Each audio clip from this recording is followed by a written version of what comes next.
these parts. All right, Tone. We got to get into a little bit deeper discussion. We'll try to keep it. We'll keep it spoiler free. Again, we'll kind of talk this more of just a surface level review, impressions, positive, negatives, things that we like, things that we didn't like in terms of like performance production. If there's anything we didn't like, I don't know yet. But this series just dropped. Was it last week? Friday. On Friday, The Fall of the House of Usher. This is available now on Netflix. It comes from creator Mike Flanagan, he of The Haunting of Hill House, Midnight Mass, Midnight Club fame. He also did the movie Dr. Sleep. So he Also has like a very good track record, a very impressive resume when it comes to horror. So good. One more to go for Cuddles. Cuddles, we'll play it very safe here. It is not a documentary about Usher Raymond from R&B of the early 90s. It is late not early 2000s. that Usher. Sorry. But dude, Tone, I mean, look, man, this is something you and I were really excited about. We knew that Mike Flanagan was involved. He's directing. He directs 4 of the 8 episodes. He's a part of He's the creator of the show. His previous work speaks for itself. And when we saw this was based on several Edgar Allan Poe short stories, and the way that they're kind of like intertwined throughout the main story is something that we thought was super appealing. But Tone, I want to get your initial thoughts, man, after sitting down and binging this all weekend and getting through it. I seen Brittany; she was hyped for it. I want to get your thoughts, man. What did you think of this show, dude? I fucking love Mike Flanagan, and I know, like, I always say horror films or media is weird for me, and over the last couple of years, just doing the show, it's grown up an appreciation more for me. Sure. This show, Mike Flanagan, I really love his writing style. I love his telling of characters. Yes. And going into this knowing that this was going to be based off some Edgar Allan Poe short stories and some materials, I was like, what's he doing here? Yeah. And I'm going to address that in a minute. And I got to tell you, now I will initially say that I still love Midnight Mass more. But I was going to ask you, that's going to be something we'll talk about at the end of the conversation. I do want to have a conversation about his shows. Yeah, I guess I popped up here too.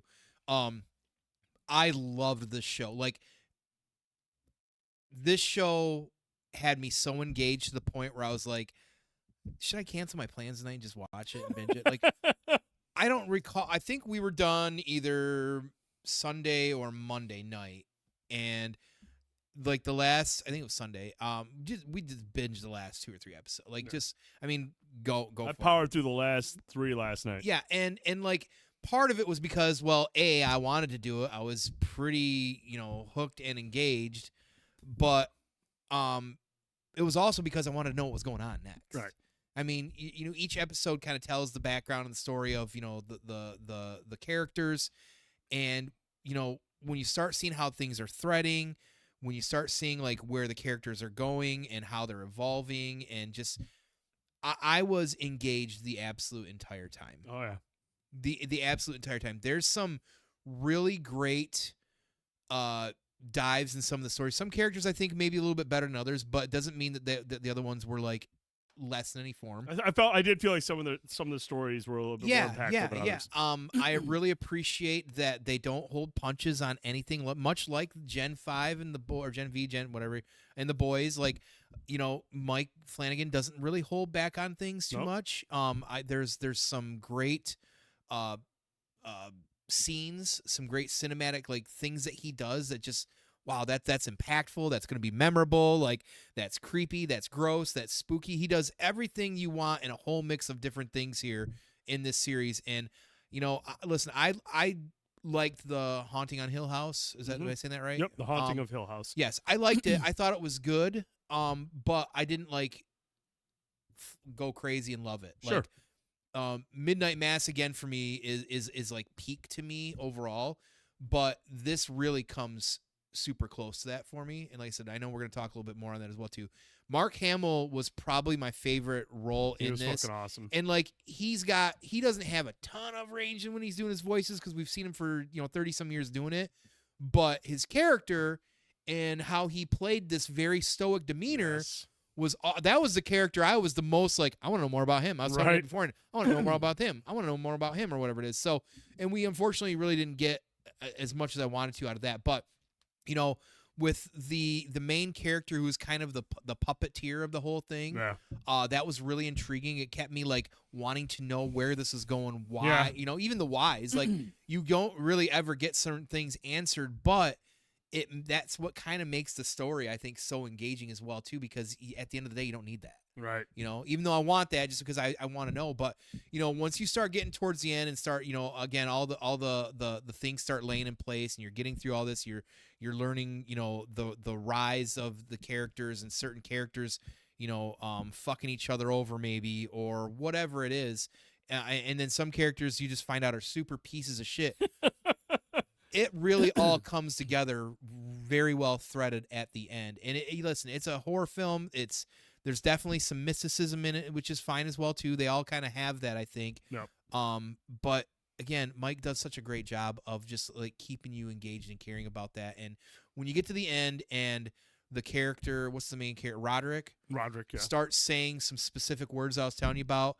That was like for me. That was like that was the chef's kiss for me in that, because when I started hearing certain things he was saying, I was like, "Holy fuck!" Like they've been dancing around it the entire time, and then here it is. I'm like, "This is brilliant," and it gave me goosebumps as he was talking about it as well too. So some of the references to Poe's work in this show are either some of them are right in your face. Yep. And others are so subtle, but they're to the point where you're just like, "That's fucking wild, dude." This show is absolutely incredibly dark.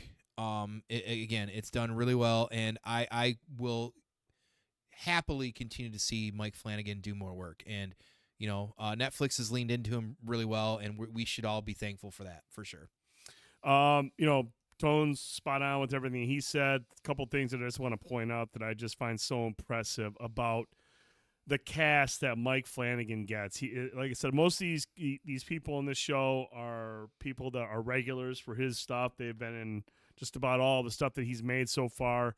You got regulars like Henry Thomas, Samantha Sloyan, Kate Siegel, Rahul Kali. I mean, Zach Gilford. I mean, there's a lot of people in here that he brings back from these other shows. And Cuddles, mentioned that, Rahul Kali, I can't remember who he plays in this show, the brother, but his character is so different from the sheriff that he plays in Midnight Mass. But it's a testament to how good this group of actors really are when the level of range that they put on display is so remarkable. I mean, it's helped with great writing, obviously, as a creator from Mike Flanagan and his team of writing up great dialogue for these characters and really spends time fleshing them out. But for them, they still have to get up on the screen and perform and make that character their own and make it unique. And for them to do that in a way that's so diverse compared to you can never say that anybody in his shows are typecasted. Can't say that. There's a lot of people that bring in people, and directors will bring in actors, but they're still typecasting those actors to roles that they've had in previous movies. Mike Flanagan brings in these people and says, "I'm going to challenge you with something completely different that you haven't done before." And every fucking time the show comes out, these actors show that they're more than up to task, and they have just a high level of talent to carry out these roles to perfection. And that's the thing, man. This show is just filled with great performances. It kind of reminds me, I mean, the way that the Coen brothers do their movies.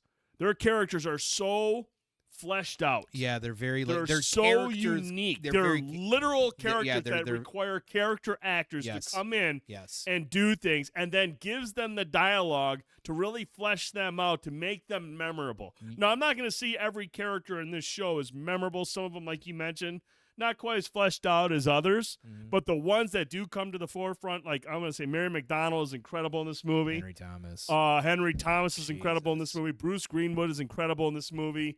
Rahul Kohli is incredible in this movie. Yeah. Zach Gilford is incredible in this movie. Everybody is so fucking good. And Mark Hamill, obviously, he's great as well. But it's just so amazing to me how Mike Flanagan can write these shows, write these characters, go to these actors and say, look, this is completely different than anything you've done before. And they just rise to the challenge and deliver. Yeah, it's like he says, the American Horror Stories.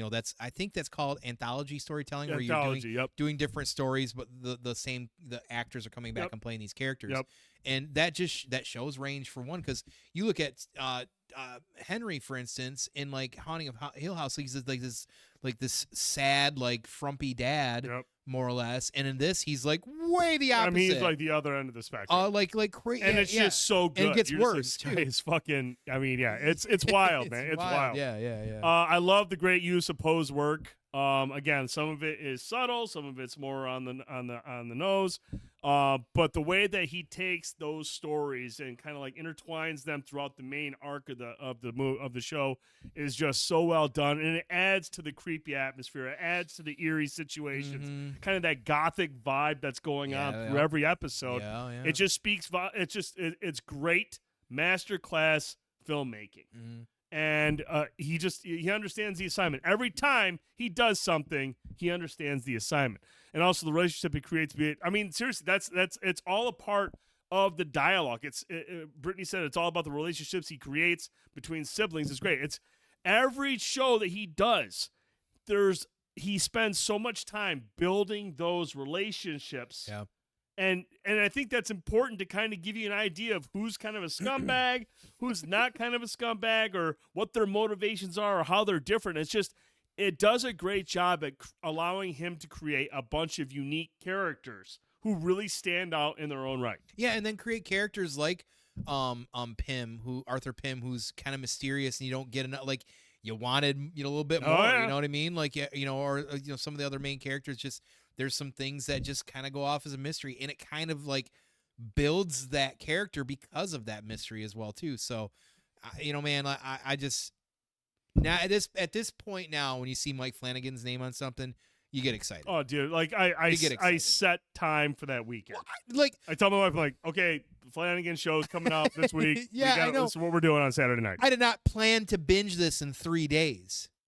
But if you remember, I did the same fucking thing with Midnight Mass, except I did it in like 2 days. Yeah, you're in, dude. I mean, once you get into it, yeah, I'm like he's got me. Like, Gen 5, Gen V, Gen 5. I don't know how you want me to pronounce that, everybody, but like I was hooked into that as well too, and I binged the first 3 episodes. Just what this is a different kind of hook, and I'm not really saying one's better than the other. Sure, but with this series, like I just completely got hooked again, and just I guess we're gonna be a piece of shit all weekend. And I want to go back to what Cuddle said. I mean, he mentioned the jump scares. That's what he does so well. Like he tells these great stories, and he tells them, and they're scary stories, but he still does fall back on the traditional jump scare, and they're all planted in perfect spot. He doesn't overdo it. They are not. He doesn't drag them out. It's just like, okay, this is a good spot. Yeah, that's just it. Like I'm not jump scary, so like when you guys talk about jump scares, I don't even really notice it some of the times, but like the background things that he does, that's fucking creepy. Dude, the Haunting of Hill House is still fucking. If you go back and watch that it's and fucking see creepy. all the people who are creepy. hidden, it's creepy as fuck. It's creepy as fuck, and they were doing it in this as well too. Yep. And once we started picking up on that, we're like, well, that's fucking creepy. Some of the imagery is very disturbing, and like it's gory as fuck. Yeah, there is some there's some really good gore in this show, but a lot of the anticipation, a lot of the tension that he just builds just with eerie shit is just keeps you on edge. Yep, 7 you right too. Yep, absolutely that anticipation, and that for somebody who doesn't get the jump scares thing too often. Sometimes for me, that's where I get more of that joy, is because it's the anticipation. Like, is it gonna try and jump scare me or not? So, or you just see some creepy shit in the background. Or you just don't even nobody else on screen addresses. No, you're just like, hey, there was somebody back there, but nobody addresses. You're just like, fuck, dude, he's fucking. Yeah, that's how you fuck with the viewer. The characters don't recognize it, but they know you do, and that's how they fuck with you. Yeah, that's how they do it. So. It's just, it's incredible storytelling. I hope you all get a chance to watch it. It's available now on Netflix. It's 8 episodes, and it is absolutely worth a fucking watch, much like all his previous work. Yes, and Speaking of his previous work, yes, where are you ranking the ones that you've seen? Where are you ranking these shows right have now? I seen 3 now, or has it been 4? I've seen. Did you see Bly Manor? I did see Bly Manor. That's one of his, and then Midnight. That came Club. after the. That was after Haunting of Hill Right. House. So I'm right now Midnight Mass for sure. That to me was just only because I didn't expect that to go the way that would, like, this was more on the nose to me than Midnight Mass in some ways, I feel like. Mm-hmm. Because once you see one episode, you kind of see like how it's going to kind of Sure. it just right. So Midnight Mass will still be top for me. Like, this is a very close second. Mm-hmm. Very close second. I would say probably Hill House and then Bly. Hill House and then Bly. Yeah, I think that's right, Sid. I think right now I'm still gonna go with Midnight Mass as well. This one's probably gonna take second. Then I'm gonna go Haunting of Hill House and then Bly Manor. I have not seen Midnight Club. I know Cherry spoke. I used to play it on the PS2 all the time, but I saw the joke out there, so I think that too. Got to so. get Midnight Club in there. Hill House is good. I actually really enjoyed it. That was really the first introduction, I think, to me to Mike Flanagan. Yeah. You know, Like Hill House a little bit more than Usher. I felt like it was close. Like I'm not gonna lie, I agree with Brittany. Okay. I think like it was. I like just everything more about Usher, but it's barely ahead of like Haunting of Hill House. And that's I can almost fair. say it's a tie. I think Hill House has more of the traditional, like what It's you'd more- expect in that kind of yeah. realm. Yep. Whereas this, because of the Poe work, felt like a very well composed, like I don't want to say story, but like there was just something about it that felt like extra. That it had felt that like little, it leans more into the elevated horror, whereas Haunting of Hill House, I don't want to say is more traditional horror, right, because there is some deep shit that goes on in Yes. Haunting of Hill House, some Yes. very deep themes that it goes by. But I felt like that leaned more into the horror right. than this did. Where this is kind of like more gothic, more elevated, Yeah, more yeah. kind of like just more visually horrifying And than anything. there were a couple times, I swear to fucking God, like, I was gonna see Brandon Lee as the Crow pop out as well too, and it didn't happen. Did not happen, unfortunately. But no, we want to get you guys the girls' thoughts. If you checked out, Jesus Christ, I just had a stroke. I'm gonna call 911. Just had a stroke. Hello? No, if you have checked out the Fall of the House of Usher, let us know in the comments whether you're on YouTube Troy Blanco. or if you're listening on Spotify or on iTunes or wherever you listen to your podcast. Let us know what you thought of the Fall of the House of Usher. I got this for you, King. What was Usher doing at 7:00 on the dot? 7:00 on the dot. He's in his drop top, cruising the streets. Wow, unbelievable.